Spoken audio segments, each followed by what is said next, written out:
Top quality और consistent performance के लिए सिर्फ सिल्वर पंप नाम याद रखना।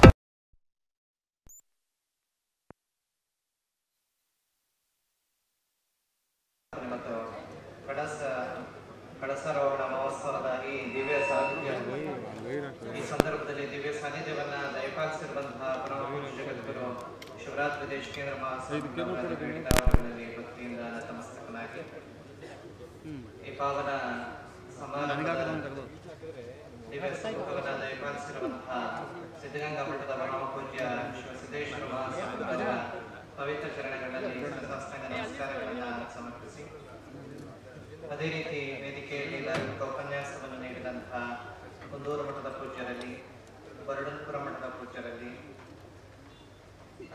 ಶ್ರೀನಿವಾಸ ಅರ್ಘಗುರುಜಿ ಅವರಲ್ಲಿ, ಉಪಸ್ಥಿತರಿರುವಂತಹ ಕುದೇರು ಮಠ ಹಾಗೂ ದಂಡಿಕೆರೆ ಮಠ, ಇಲ್ಲೇ ಶಿವನಾಯಕನಹಳ್ಳಿ ಮಠ ಎಲ್ಲ ಪೂಜ್ಯರ ಅಡಿದಾವರಗಳಲ್ಲಿ ನಮಸ್ಕಾರಗಳನ್ನ ಅನೇಕ ಕಾರ್ಯದ ಒತ್ತಡಗಳ ನಡುವೆಯೂ ಕೂಡ ಮಾದಳ್ಳಿ ಗ್ರಾಮಕ್ಕೆ ಬಂದು ಈ ಕಾರ್ಯಕ್ರಮವನ್ನ ತುಂಬಾ ಪ್ರೀತಿಯಿಂದ ಉದ್ಘಾಟಿಸಿಕೊಟ್ಟಿರುವಂತಹ ವಿಜಯೇಂದ್ರ ಯಡಿಯೂರಪ್ಪನವರೇ, ಎಲ್ಲ ಅತಿಥಿಗಳೇ, ಸದ್ಭಕ್ತರೇ, ತಮ್ಮೆಲ್ಲರ ಅಂತರಾತ್ಮ ಜೊತೆಗೆ ಶರಣಾರ್ಥಿಗಳು. ಆಗ್ಲೇ ಬರಡನ್ಪುರ ಮಠದ ಪೂಜ್ಯರು ಮಾತಾಡ್ತಾ ಹೇಳಿದ್ರು, ಮಾದಳ್ಳಿ ಗ್ರಾಮದಲ್ಲಿ ಇವತ್ತು ಒಂದು ಸಂಭ್ರಮದ ದಿನ ಇದೆ ಅಂತ ಹೇಳಿ. ಅನೇಕ ದಿನಗಳಿಂದ ಅನ್ಕೊಂಡಿದ್ದಂತಹ ಒಂದು ಕೆಲಸ, ಅದು ವಿಶೇಷವಾಗಿ ಧಾರ್ಮಿಕ ಕೆಲಸ, ಈ ದಿನ ಭಗವಂತನ ಕೃಪೆಯಿಂದ ಸುಭಿಕ್ಷವಾಗಿ ಎಲ್ಲ ಅರ್ಥಪೂರ್ಣವಾಗಿ ಧಾರ್ಮಿಕ ವಿಧಿವಿಧಾನಗಳಿಂದ ನಡೆದಿದೆ. ಅದರ ಜೊತೆಗೆ ಮುಖ್ಯವಾಗಿ ಈ ಗ್ರಾಮದಲ್ಲಿ ಒಂದು ವಿಶೇಷವಾದಂತಹ ಒಂದು ಕಂಪನದ ರೀತಿಯಲ್ಲಿ ಅನೇಕ ದೇವಸ್ಥಾನಗಳು ಇಂದು ನಿರ್ಮಾಣ ಆಗಿದೆ. ಇಲ್ಲಿ ನಾವು ನೋಡಿದಾಗೆ ವೀರಭದ್ರೇಶ್ವರ ಸ್ವಾಮಿ, ಮಹದೇಶ್ವರ ಸ್ವಾಮಿ ಮತ್ತೆ ಬಸವೇಶ್ವರ ಸ್ವಾಮಿ ದೇವಸ್ಥಾನಗಳೆಲ್ಲವೂ ಕೂಡ ಪುರಾತನವಾಗಿದ್ದಂತಹ ಒಂದು ದೇವಸ್ಥಾನಗಳೇ. ಈ ಭಾಗದಲ್ಲಿ ನಂಬಿ ಬಂದಂತಹ ಅನೇಕ ಭಕ್ತರಿಗೆ ದೇವಸ್ಥಾನದ ಮೂಲಕವಾಗಿ ಅನೇಕ ವಿಧವಾದಂತಹ ಅವರ ಕಷ್ಟ ಕಾರ್ಪಣ್ಯಗಳು ನಿವಾರಣೆ ಆಗೋದನ್ನ ನಾವೆಲ್ಲರೂ ಕೂಡ ಕಂಡಿದ್ದೀವಿ.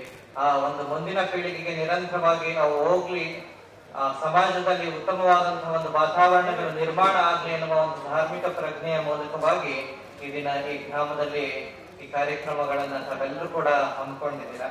ವೀರಭದ್ರೇಶ್ವರ ಸ್ವಾಮಿಯ ಇತಿಹಾಸವನ್ನ ತಾವೆಲ್ಲರೂ ಕೂಡ ಬಲ್ಲವರೇ. ಶಿವನ ಒಂದು ಅಂಶದ ರೂಪವಾಗಿ ಜನ್ಮ ತಾಳಿದಂತಹ ವೀರಭದ್ರ ಸ್ವಾಮಿಯು ಕೂಡ ದಕ್ಷಿಣ ಒಂದು ಅಹಂಕಾರದ ಸಂಹಾರದ ಮೂಲಕವಾಗಿ ಈ ಜಗತ್ತಿಗೆ ಒಂದು ಉತ್ತಮವಾದಂತಹ ಒಂದು ಮಾರ್ಗದರ್ಶನವನ್ನ ನೀಡೋದಕ್ಕೊಂದು ಸಾಕ್ಷಿ ಪ್ರಜ್ಞೆಯಾಗಿ ನಾವೆಲ್ಲರೂ ಕೂಡ ಕಾಣ್ತೀವಿ. ನಂತರದಲ್ಲಿ ಅಂತಹ ದಕ್ಷಿಣನೇ ಕೂಡ ಉತ್ತಮವಾದಂತಹ ವ್ಯಕ್ತಿಯಾದಾಗ ಶಿಷ್ಯನಾಗಿ ಇಟ್ಕೊಂಡದ್ದು ಕೂಡ ನಾವು ವೀರಭದ್ರ ಸ್ವಾಮಿಯ ಒಂದು ವಿಶೇಷ ಗುಣಗಳಲ್ಲಿ ಕೂಡ ಅದು ಒಂದು. ಮಹದೇಶ್ವರರು ಕೂಡ ಈ ಭಾಗದಲ್ಲಿ ಸಂಚರಿಸಿ ಅನೇಕ ಭಕ್ತರ ಒಂದು ಕತ್ತಲನ್ನ ನಿವಾರಣೆ ಮಾಡದಂತಹ ಒಬ್ಬ ಸಂತರು. ಬಸವೇಶ್ವರ ಸ್ವಾಮಿ ಪರಶಿವನ ಒಂದು ಭಕ್ತಿಯ ಒಂದು ಸಂಕೇತವಾಗಿ ಭಕ್ತಿ ಜನಗಳಲ್ಲಿ ಯಾವ ರೀತಿ ಇರಬೇಕು ಅನ್ನೋದನ್ನ ನಮ್ಮೆಲ್ರಿಗೂ ಪೌರಾಣಿಕವಾಗಿ ತಿಳಿಸಿದಂತಹ ಅನೇಕ ಕಥೆಗಳನ್ನ ನಾವೆಲ್ಲರೂ ಕೂಡ ಕಾಣ್ತೀವಿ. ಸಿದ್ದಪ್ಪಾಜಿಯು ಕೂಡ ಗುರುವಿನ ವೇದವಾಕ್ಯದಿಂದ ಎಲ್ಲವನ್ನ ಗೆಲ್ಲಬಹುದು ಅನ್ನೋದನ್ನ ಬಂಟೇಸ್ವಾಮಿ ಅವರ ಒಂದು ಆಶೀರ್ವಾದದ ಮೂಲಕವಾಗಿ ಇಡೀ ಜೀವನವನ್ನ ನಡೆಸಿದ್ದು ನಾವೆಲ್ಲರೂ ಕೂಡ ಕಾಣ್ತೀವಿ. ಅಂದ್ರೆ ಇಲ್ಲಿ ಮಾಡಿರುವಂತಹ ಒಂದೊಂದು ದೇವಸ್ಥಾನಗಳಲ್ಲೂ ಕೂಡ ಒಂದು ನಿರ್ಮಾಣವಾಗಿರುವಂತಹ ಒಂದೊಂದು ದೇವಸ್ಥಾನಗಳು ಕೂಡ ಒಂದೊಂದು ಅಂಶಗಳನ್ನ ತಿಳಿಸ್ತಾ ಇದೆ.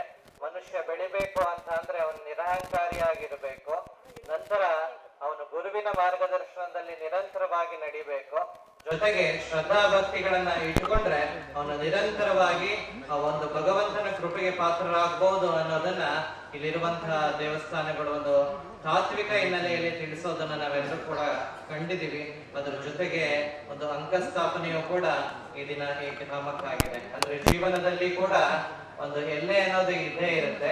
ಅದೇ ರೀತಿ ಎಲ್ಲ ಪ್ರದೇಶಗಳಿಗಿರ್ಲಿ ಒಂದು ಎಲ್ಲೆಯನ್ನ ನಿರ್ಮಾಣ ಮಾಡ್ತಿದ್ದು ನಾವು ಇಂದಿನ ಕಾಲದಲ್ಲಿ ಕೂಡ ಕಂಡಿದ್ದೀವಿ. ಅದೇ